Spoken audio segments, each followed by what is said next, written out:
Hello everyone, welcome back to Nomo Studio. So in this video ay sasagutan po natin ang isang random problem na ito. A government agency is processing applications. They have two types of applications. We have standard and expedited. Standard applications take 40 minutes to process, while expedited applications take 25 minutes. On a particular day, a team of employees processed a total of 150 applications. If the total processing time for all applications was 4,920 minutes, how many of the applications processed were expedited? By the way, I'll be showing you two solutions here. First is yung algebraic method. Second is yung shortcut method. Okay, so now let's start with the algebraic method. Algebraic method. So sabi dito sa problem, meron tayong dalawang types of applications. We have the standard and expedited. So yung standard, it takes 40 minutes to process, while yung expedited, it takes 25 minutes to process the applications. Now, let S be the number of standard applications and let E be the number of expedited applications. And by the way, you can use any letter in the alphabet, pero ang ginamit ko lang po dito is letter S and letter E. Kasi nga S para malaman natin na it stands for the first letter of standard, E for the first letter of expedited. Okay, so now let's go back to the problem. Sabi dito, we have a total of 150 applications.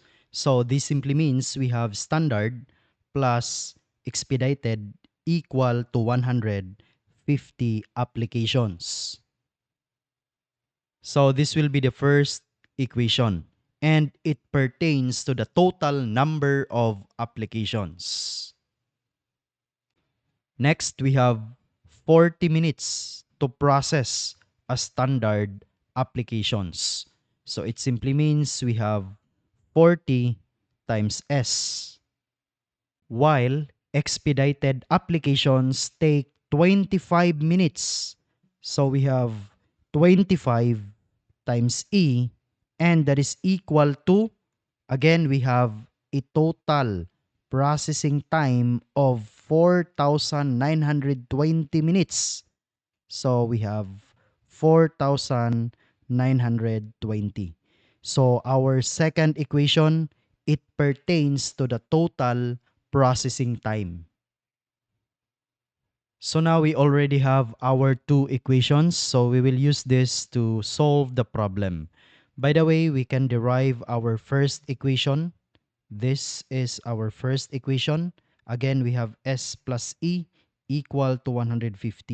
So we can derive this. So kahit alin dito, pwede nating gamitin. So again, pwede tayong mag-subtract ng S both sides. So this will be 0. So E is equal to 150 minus S. Or pwede tayong mag-subtract ng E both sides. So we have 0. S is equal to 150 minus E. So either of these two equations pwede natin gamitin para pang substitute dito sa ating second equation. So if ever you prefer this equation, sabi dito E is equal to 150 minus S. So itong si E, yan yung isa-substitute natin sa part na ito. It means si E daw equal to 150 minus S. So meaning itong 150 minus S ang ilagay natin dito. So if ever you prefer this second derived equation, sabi dito S is equal to 150 minus E. So it means itong si 150 minus E, yan yung ilalagay or isa-substitute natin dito sa S. But for me, I'll try to use this one. S is equal to 150 minus E. So it means yan yung isa-substitute ko dito kay S. And you can try this one. You may try this in your scratch paper in substituting to E. Okay, so now let's try to clear some space first. Let me rewrite first the second equation. We have 40S plus 25E equal to 4,920. And again, we will be substituting S is equal to 150 minus E. Ito yung na-derived natin na equation kanina. Okay, so now let's substitute. So we have 40 times yung S. So itong S, 150 minus E. So we have 150 minus E. Then copy natin plus 25E equal to 4,920. By distributive property, we have 40 times 150 and that is simply 6,000. Next, we have 40 times negative E and that is simply negative 40E. Copy natin yung plus 25E equal to 4,920. So now let's combine like terms. So we have negative 40E plus 25E. But first, you have to review the operations on integers para malaman natin kung paano tayo mag-operate of unlike signs like positive, negative, negative, positive. Ilalagay ko na lang po yung video link ng operations on integers sa ating video description. Okay, so now we have negative 40E plus 25E and that is simply negative 15E. So we have 6,000 minus 15E, copy yung 4,920. Okay, so now let's make some space.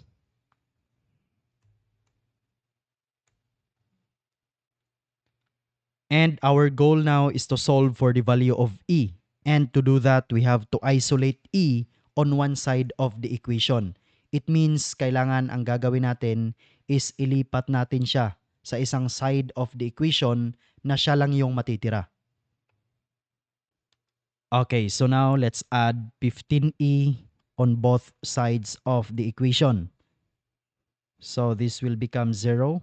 So ang matitira na lang sa left side, we have 6,000. Copy the equal sign, 4,920 plus 15E. So next is to subtract 4,920 to both sides of the equation. So it means we have to subtract here 4,920 at dito naman sa left side 4,920. So that it will become 0. Then 6,000 minus 4,920 and that is equal to 1,080. Copy the equal sign and ang natitira na lang ngayon dito sa right side is itong si 15E. And now we already isolated the variable E. So now to solve for the value of E, we have to simply divide both sides of the equation by 15. So kapag magdi-divide kasi tayo dito ng 15 divided by 15, this will become 1. So this will be E is equal to 1080 divided by 15 and that is simply 72. So our E is equal to 72 and it simply means that the number of expedited applications is simply 72. Going back to our first equation. So yung first equation po natin is S plus E equal to 150. So with that equation, we can solve for the value of S or the standard or the number of standard applications. Again, we have S plus E equal to 150. So substituting the value of our E. So again, we have S plus 72 equal to 150. To solve for the value of S, let's subtract 72 both sides. So our S is equal to 78. So the number of standard applications is 78. And by going back to our problem, ang tinatanong lang po sa atin is how many of the applications processed were expedited. And the answer for that is simply 72 applications or 72 expedited applications. Okay, so now let's proceed with the second solution, which is the shortcut method, meaning there is no need to apply here the algebraic solution. First, we have to assume that all applications are standard. So it means 150, which is the total number of applications, times 40 minutes, no? So it means yung total number of applications multiplied by the standard processing time. So the total is simply 6,000 minutes. Now, the next step is to compare this with the actual total processing time because this is just our assumption. Again, assumption lang po ito na lahat ng applications are standard. And it simply means that this assumption, which is 6,000 minutes minus 4,920 minutes, and we have a total of 1,080 minutes. And what does it mean? This 1,080 minutes, it represents the total time saved because we all know that not all applications were really standard. And again, we're just simply comparing the assumption versus the actual total processing time. So it means that the faster application or what we call the expedited applications reduced the total time by 1,080 minutes. So now, let's try to analyze the difference between applications. Let's try to ask ourselves, how much time do we save when we switch one application or one standard application to an expedited application? So it simply means that each expedited application saves 15 minutes compared to a standard one. So if we have one expedited application that saves you 15 minutes and second expedited application saves you again another 15 minutes. Third expedited application saves you again another 15 minutes and so on.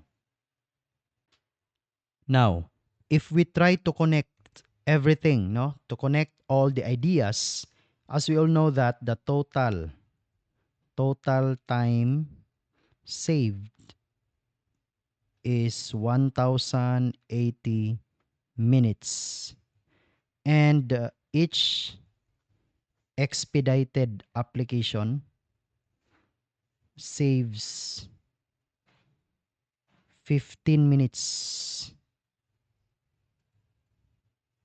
And it simply means that we have to simply divide 1,080 minutes by 15 minutes and the answer is simply 72.